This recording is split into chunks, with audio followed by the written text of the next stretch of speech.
How many ways do you think Italian has to say there? 1, 2, try 7.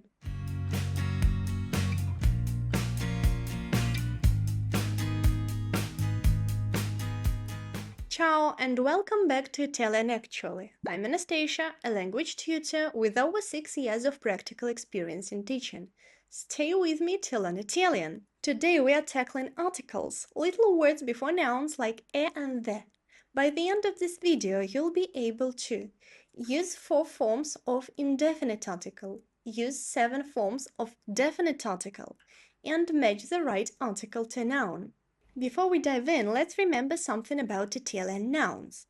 You may see the full lesson right there. Now we're going to do a small quiz. I'll show you a list of words and you need to group them in 4. Masculine singular nouns, masculine plural nouns, feminine singular nouns, and feminine plural nouns.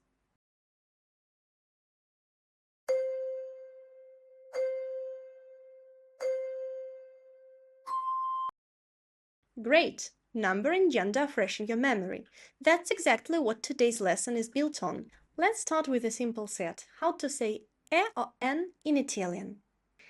A or N in Italian has 4 forms, but really is just 2 genders, each with a regular version and a special version. For masculine nouns, the default is un. For example, un libro, un amico. But here is the twist. If the nouns start with a certain tricky letter combination, mainly S plus another consonant or Z, masculine switches to uno. For example, uno studente, uno zaino. Why? Try to say un studente. Feels clunky, right? Italian adds extra O purely so the words flow better together. That's the whole secret. This really exists for sound, not for grammar's sake. Now feminine. The default is una. Una casa, una ragazza. Feminine doesn't have a special consonant cluster version like masculine does. It only changes for one reason. If the noun starts with a vowel, una shortens to un. Un'amica. Quick note, masculine un doesn't need an apostrophe before a vowel. Un amico is already smooth to say. Only feminine una shortens. Let's practice. I'll say a noun and you'll give me the article. Idea. Un'idea with apostrophe. Ragazzo. Un ragazzo. Casa. Una casa. Telefono. Un telefono. Tio. Uno tio. Good job! 10 more nouns for you to try assigning the right article before we move on.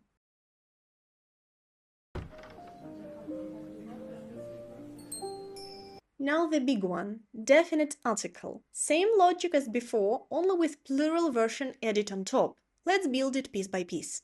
Masculine singular default is il libro. The same S plus consonant and Z triggers from before switches it to lo studente, lo zaino. And vowel starts. This time both versions shrink to l, l'amico. So masculine singular actually has 3 forms, not 1. Now plural. And here is a fun twist. Masculine plural default is i libri. But for those same tricky starts, S plus consonant or Z, and vowels this time, masculine plural becomes li. Remember our reading lesson. Li studenti, li zaini, li amici.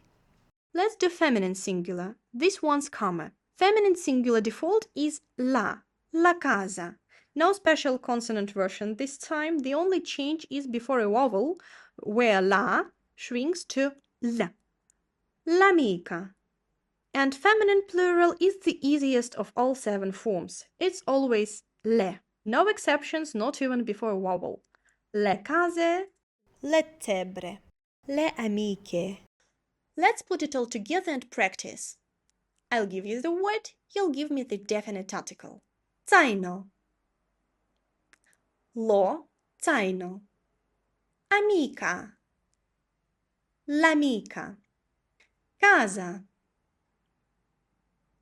la casa, macchina, la macchina, tavolo, il tavolo, libro, il libro, specchio, lo specchio. Now plural. Chitarre, le chitarre, ragazze, le ragazze, ragazzi, i ragazzi, libri, i libri. Way to go! Next question is when to use the article. In most cases, we have the same rules as in English. For instance, we use indefinite articles when we are talking about abstract things and people. Io ho un libro. It doesn't matter what book I have. Io ho un amico. But there are three situations when we don't need the indefinite article. When we talk about professions, nationalities, and religions. For example, io sono professore. No article needed. Io sono italiano. Io sono cattolico, mainly after essere. But when professions, religions, and nationalities come with an adjective, we use indefinite article. Io sono un professore bravo. Io sono un italiano vero. And so on. Now definite article. Just like in English, we use definite article when we are talking about a particular person or thing. For instance, è il ragazzo means that this is particular boy, this very boy. Second, when we are talking about time, che ora è?